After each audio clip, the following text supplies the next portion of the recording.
गुरुर्ब्रह्मा गुरुर्विष्णू गुरुर्देव महेश्वरा गुरुर साक्षात परब्रह्म तस्मै श्री गुरुवे नमः. तर श्री स्वामी समर्थ सर्वांना नमस्कार. मी अर्चना परत एकदा तुमचं मनापासून स्वागत करते माझ्या आणखी एका नवीन व्हिडिओमध्ये. तर कशा आहात सर्वजण? मजेत आणि मस्त ना? आम्ही पण खूप छान आहोत. तर आजचा दिवस तुम्हाला खूप छान आनंदाचा आणि सुख समृद्धीचा जावो हीच आई जगदंबे आणि श्री स्वामी यांच्या चरणी प्रार्थना. तर व्हिडिओला स्किप न करता पूर्ण बघा. आवडला तर नक्की लाईक कमेंट शेअर करा. चॅनलवर नवीन असाल तर सबस्क्राईब करा. चला तर मग व्हिडिओला सुरुवात करू. तर गुरुचरित्र पारायणाला सुरुवात केलेली आहे. मी दिवस आहे दुसरा आणि व्हिडिओ पण अपलोड करण्याचं जमत नाही कारण दिवसभर आहे ना कामं आणि पारायण यामध्ये जातो पूर्ण दिवस. त्यामुळे ना अपलोड केला नाही व्हिडिओ पहिल्या दिवशी, पण दुसऱ्या दिवशी शूट केलेला आहे मी आणि आजच व्हॉइसवर करून मला अपलोड करायचा व्हिडिओ. तर व्हिडिओ स्किप न करता पूर्ण बघा. तर आत्ता आहे ना मी सकाळी भाजी बनवते इथं शेवग्याच्या शेंगाची. ह्या शेवग्याच्या शेंगा आमच्या घरच्याच आहेत. तर भरपूर अशा भारी म्हणजे नाही का झालेल्या आहेत मोठ्या. तर भाजीसाठी रेडी झालेल्या आहेत. पहिल्या जरासं कोवळ्या होत्या, आता छान अशा झालेल्या आहेत. म्हणजे खाण्यासाठी चांगल्या लागतात. पण आहे ना याच्यामध्ये कांदा लसूण म्हणजे भाजून वगैरे टाकला होता, त्यामुळे मी काय आज खाणार नाही ही भाजी. दुसरं काहीतरी बनवेल किंवा मग साधं दूध चपाती वगैरे असं काहीतरी खाऊन घेईल. कारण गुरुचरित्र पारायण करण्यासाठी भरपूर असे नियमाचं पालन करावं लागतं. कांदा लसूण स्किप करावं लागतं जेवणातला. आणखी खूप साऱ्या अटी असतात त्याचे नियम अटी. तर सगळ्या फॉलो करूनच आपल्याला हे पारायण करावं लागतं. तर मग मी सुरुवात केलेली आहे. फायनली खूप दिवसाचं माझं चाललं होतं हे ग्रंथ म्हणजे नाही का गुरुचरित्र, श्री गुरुचरित्र माझ्याकडे येऊन खूप दिवस झाले होते, वर्ष झालं होतं. कारण मी आमच्या वहिनींनाच सांगितलं होतं मला घेऊन या म्हणून. तर त्यांनी मला घेऊन दिलं होतं, पण भरपूर दिवस झाले माझ्याकडून काही पारायण झालंच नाही. कारण शिव पण छोटा होता आणि सगळ्या गोष्टी मॅनेज होत नव्हत्या. 3 तास कंटिन्युअसली एका जागेवर बसून हे वाचन करावं लागतं 7 दिवसात जर आपल्याला पारायण करायचं असलं पूर्ण. तर त्यामुळे ना कधी झालं नाही माझ्याकडून. पण आत्ता आहे ना मी सुरुवात केली आहे. तर बऱ्यापैकी आता 2 दिवस झाले, 2 दिवस पूर्ण झालेले आहेत. तर आता पूर्ण कामं मी नाही का पटपट अशी आवरून घेते आणि मग बाकीचे पारायणाची तयारी करून मग वाचन करत असते. तर अगोदर आहे ना मला आज ब्लाऊज पण कट करायचे होते. 2 ब्लाऊज मी कटिंग इथं करत आहे आणि सगळे माप वगैरे टाकून घेतले आणि व्यवस्थित असे कट करून घेतले अस्तरवर. आणि नंतर याच्यावर करायचं मेन फॅब्रिकवरती. पण आहे ना माझा वाचनाचा टाईम होत होता म्हणून आहे ना फक्त मी अस्तर कट करून ठेवलं इथं.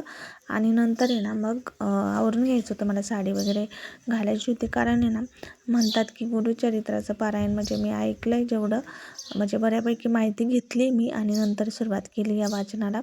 तर त्यामध्ये असं सांगितलेलं आहे की आपलं जे महाराष्ट्रीयन पोशाख असतो तेच परिधान करून आपण वाचू शकतो किंवा वाचावं. तर त्याचमुळे ना साडी वगैरे घालून मग वाचन करायचं. दुसरा ड्रेस वगैरे किंवा आणखी दुसरे काही जे असतात पोशाख ते आपल्याला नाही घालायचे शक्यतो. तर त्यामुळे ना साडी वगैरे घालायची आहे. म्हणूनच मी अगोदर आहे ना इथं अस्तरवर माप टाकून घेतले आणि कट करायला लागले होते. बरंच म्हणजे मध्ये शिव नाही का सगळ्या गोष्टी बघून मग मला ही कामं करावी लागतात. तर लगेचच टाईम झाला बऱ्याचसा. स्वयंपाक जेवणं बाकीची भांडी वगैरे सगळं काही आवरायचं, ह्या सगळ्या गोष्टी पण असतात. आणि सकाळी सकाळी ना 3 पहाटे पण तुम्ही हे करू शकता, पण पहाटे काही पॉसिबल झालेलं नाही माझं. म्हणून मला आहे ना हे दुपारीच वाचन करावं लागतं.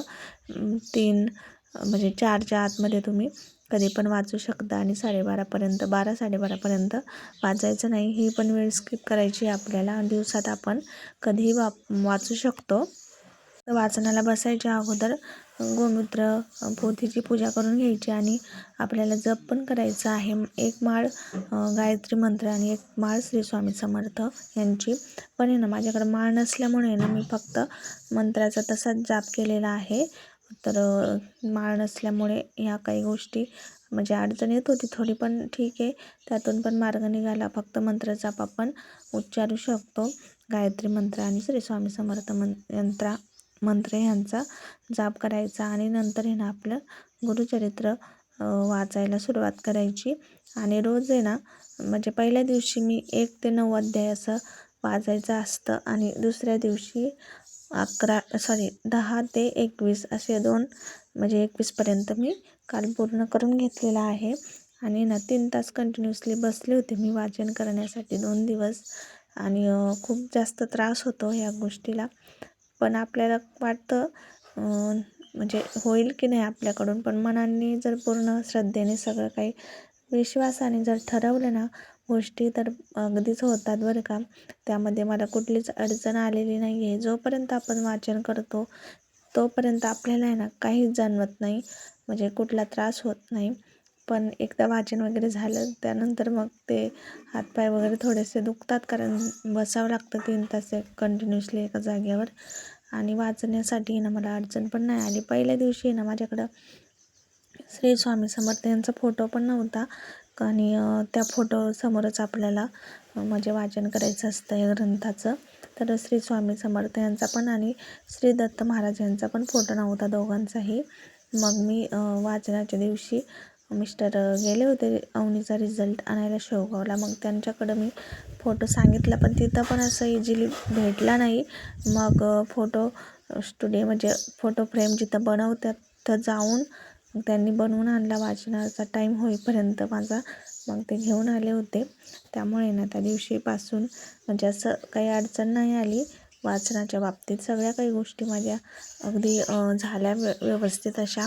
आणि जेवढं कोणी म्हणजे स्वामींबद्दल सांगत होते सगळेजण, तर मलासुद्धा खरंच म्हणजे नाही का हे बऱ्यापैकी साक्षात्कार घडलेला आहे वाचन करताना.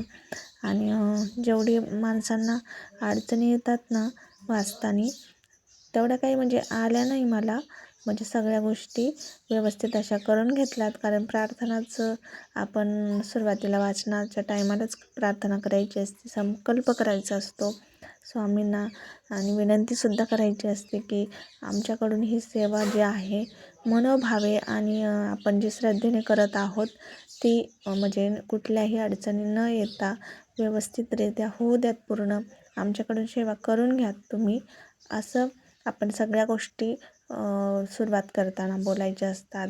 आणि खरंच ज्यावेळा मी प्रार्थना केली ज्यावेळी, तेव्हापासून वाचनाला म्हणा किंवा कुठल्याच गोष्टीला अडचण आलेली नाही आहे मला. तर ही एक गोष्ट मी तुमच्यासोबत सगळ्यांसोबत शेअर केलेली आहे. तर वाचन करता करता आहे ना म्हणजे शिव पण एकदम शांत खेळत होता. कुठलाच असं त्रास दिला नाही त्यांनी मलासुद्धा. म्हणजे मला पण मस्त असं त्याचं खेळत होता. कंटिन्युअसली 3 तास असं तो शांत कधी बसत नाही. कारण मी व्हिडिओ जरी व्हॉइसओव्हर करत असले तरी तो मध्ये मध्ये लुडबुड करत असतो. पण वाचनाच्या वेळेस त्याने अजिबात त्रास दिला नाही, कारण दुपारचा टायमिंग, तो काही झोपलेला पण नव्हता त्यावेळी. पहिल्या दिवशी झोपला, दुसऱ्या दिवशी काही खेळतच होता. अजिबात काही त्रास दिला नाही त्याने.